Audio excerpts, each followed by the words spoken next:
Je veux t'interpeller, toi qui me regardes. Toute prophétie qui vient de la part de Dieu ne vient pas t'éloigner. Ne t'éloigne pas de Dieu, mais te rapproche de Dieu.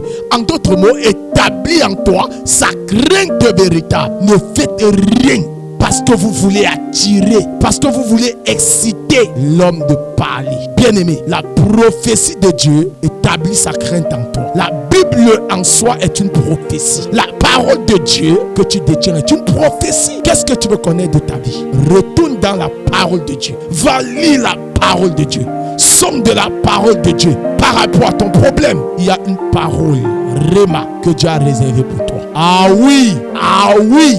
Dans la fin des temps, il s'élèvera de faux Christ et de faux prophètes. N'évalue pas la grandeur d'un prophète en fonction de ce qu'il fait. Bien-aimé, la Bible dit, on les reconnaîtra à leurs fruits. Pour l'évaluer, est-ce qu'il est dans les normes de la parole de Dieu? Mais Dieu n'est pas dans le cafouillage. Dieu n'est pas dans le bois.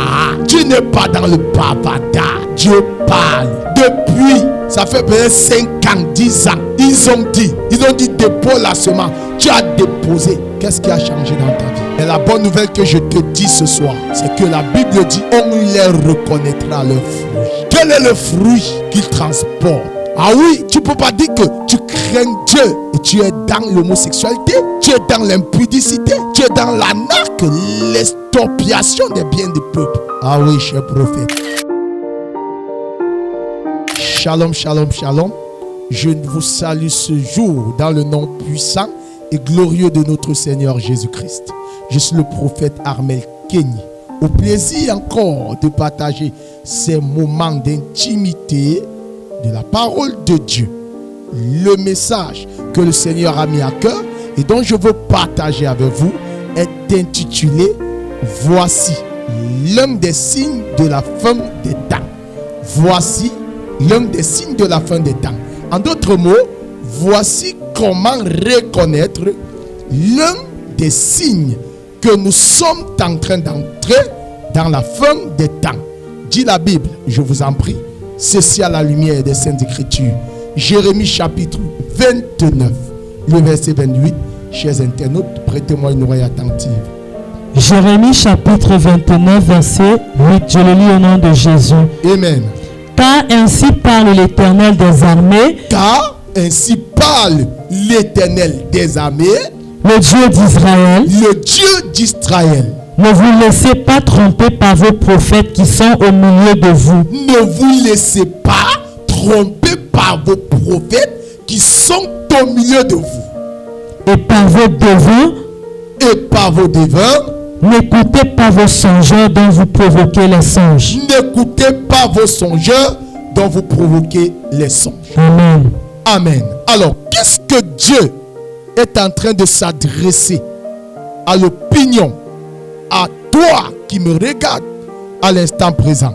Dieu te dit, alors n'écoutez pas vos prophètes.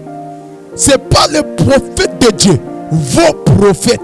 Donc, Dieu dit, n'écoutez pas vos prophètes. Dieu n'a pas dit n'écoutez pas mes prophètes. N'écoutez pas vos prophètes. En d'autres mots, il y a des prophètes qui n'ont jamais été établis, appelés par Dieu. Est-ce que tu m'entends? Ah, je vais te choquer aujourd'hui. Dieu te dit, n'écoutez pas vos prophètes. Pourquoi vos prophètes?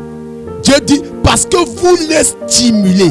En d'autres mots, toi-même, tu les excites à prophétiser ce que tu veux. Voici l'un des signes de la fin des temps. Alors aujourd'hui, dans nos églises, ils sont nombreux qui ont pris la casquette de prophète ou qui ne sont que des charlatans. Je veux t'interpeller, toi qui me regardes. Toute prophétie qui vient de la part de Dieu ne vient pas t'éloigner. Ne t'éloigne pas de Dieu, mais te rapproche de Dieu. En d'autres mots, établis en toi sa crainte véritable. Ah oui, Dieu parle, Dieu ne bavarde pas. Il y a une grande différence entre parler et bavarder. Bavarder, c'est toute parole vide de sens. Or que parler, bien aimé, c'est dire quelque chose de concret quelque chose, bien-aimé, d'édifiant. Alors, je vais te dire quelque chose. Pourquoi Dieu dit vos prophètes et vos songeurs que vous provoquez, en d'autres mots, que Dieu excite. Ah oui, vous voyez, il y a certaines catégories de chrétiens. Alors, lorsqu'elles viennent à l'église, homme de Dieu, qu'est-ce que Dieu a dit pour moi aujourd'hui? Et lorsqu'ils se rapprochent de vous, qu'est-ce qu'ils font? Ils viennent toujours avec une enveloppe que papa parle. Je vais vous dire quelque chose. Ah oui, je connais l'histoire d'une femme alors que j'étais allé évangéliser. Et je l'ai invitée. Elle est venue au culte. Alors, sauf que lorsque Dieu m'a autorisé de parler de sa part, je lui ai dit, je vois un voyage. Sauf que là où tu veux partir, ce n'est pas la volonté de Dieu. Bien aimé, lorsqu'elle est sortie, elle n'est plus jamais revenue. Mais la bonne nouvelle, c'est que elle a dit, on lui avait dit qu'elle allait voyager depuis l'année passée. Elle est encore et elle y sera encore. Vous savez, bien aimé, je vais vous dire quelque chose. Ne faites rien parce que vous voulez attirer, parce que vous voulez exciter l'homme de parler. Bien aimé, la prophétie de Dieu établit sa crainte en toi. Je te vois, tu auras une voiture. Et puis quoi encore? Vous pensez que Dieu est tellement diminué, Dieu est tellement petit, où il se retrouve en train de te dire la couleur de ton sous-vêtement? Dieu n'a rien à foutre avec. Dieu n'a rien à foutre. Ah oui, papa. Non, bien aimé, la première prophétie que toi, chrétien, tu veux savoir de ta vie, va lire la parole de Dieu. La Bible en soi est une prophétie. La parole de Dieu que tu détiens est une prophétie. Qu'est-ce que tu veux connaître de ta vie? Retourne dans la parole de Dieu. Va lire la parole de Dieu. Somme de la parole de Dieu. Par rapport à ton problème, il y a une parole, Réma, que Dieu a réservée pour toi. Ah oui, je suis venu choquer quelqu'un.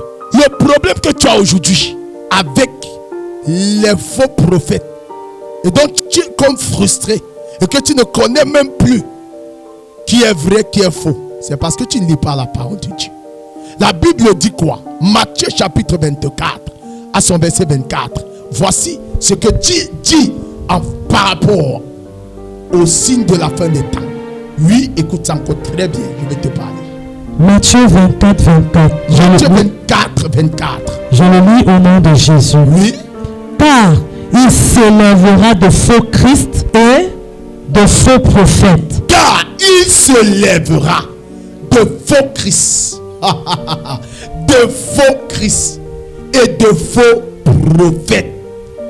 Ah oui, c'est pas moi qui dis, c'est Dieu qui dit, dans la fin des temps, il se lèvera de faux Christ et de faux prophètes. Qui feront quoi? Ils feront de grands prodiges et des miracles. Ils feront de grands prodiges et des miracles. Ah oui, n'évalue pas la grandeur d'un prophète en fonction de ce qu'il fait. Bien aimé, la Bible dit, on les reconnaîtra à leurs fruits. Pour l'évaluer, est-ce qu'il est dans les normes de la parole de Dieu? Bien aimé, je suis souvent choqué de voir des personnes qui vont à l'église, tout le sermon, durant 2 heures de temps. Prophétie. Mais Dieu n'est pas dans le cafouillage. Dieu n'est pas dans le bois. Dieu n'est pas dans le bavardage. Dieu parle. Depuis, ça fait peut-être 5 ans, 10 ans. Ils ont dit dépose la semence. Tu as déposé. Qu'est-ce qui a changé dans ta vie? Ma soeur, madame, rentre lire les Saintes Écritures. La Bible dit, il se lèvera de faux Christ et de faux prophètes, si bien qu'ils séduiront même les élus. Écoutez la femme. Oui. Au point de séduire, s'ils étaient possibles, même les élus. Amen. Au point de séduire, s'il était possible, même les élus. Ça veut dire il y a un mélange. Il y a comme une confusion. On ne sait plus. Mais la bonne nouvelle que je te dis ce soir, c'est que la Bible dit, on les reconnaîtra leurs fruits. Quel est le fruit qu'ils transportent? Ah oui, tu ne peux pas dire que tu crains Dieu et tu es dans l'homosexualité, tu es dans l'impudicité, tu es dans l'anarque, l'expropriation des biens du peuple. Ah oui, cher prophète. Ah oui, vous aussi qui provoquez, excitez. Ah oui, ces hommes de Dieu avec des enveloppes bien garnies, bien fournies. Je vais vous dire, Dieu parle. Et vous avez remarqué que de telles personnes n'aiment pas qu'on leur dise la vérité. Ah oui, cela a valu la tête de Jean-Baptiste. Parce qu'il a dit à Hérode que la femme que tu as, Hérodia, n'est pas ta femme. C'est la femme de ton frère. Alléluia. Ah oui, c'est pourquoi devant de tels vrais hommes de Dieu, prophètes de Dieu, vous êtes incapable de donner des semences parce qu'il a dit ce qui ne t'arrange pas. Il a dit ce qui vient de la part de Dieu. Je veux te dire, voilà l'un des signes. Arrête de te laisser emporter à tout vent de doctrine. Ah oui, tu connais la vérité et la vérité t'affranchira. Arrête de te plaindre aujourd'hui que non, je ne comprends pas. Ils ont pris mon argent. J'ai déposé tel semence, rien n'a avancé. Ah oui, j'ai fait ci, j'ai fait ça. Rien. Interroge-toi toi-même. Est-ce que tu lis la parole? Est-ce que tu marches dans la volonté de Dieu? Je suis venu te relever, te réveiller du coma spirituel dans lequel tu te trouvais. Alors, relève-toi. Dieu t'aime. Dieu t'aime. Il est capable de te restaurer. Lis la parole de Dieu et tu seras béni. Que Dieu vous bénisse. Amen. Suivez les programmes du ministère du Salut en continu sur nos plateformes Facebook et YouTube.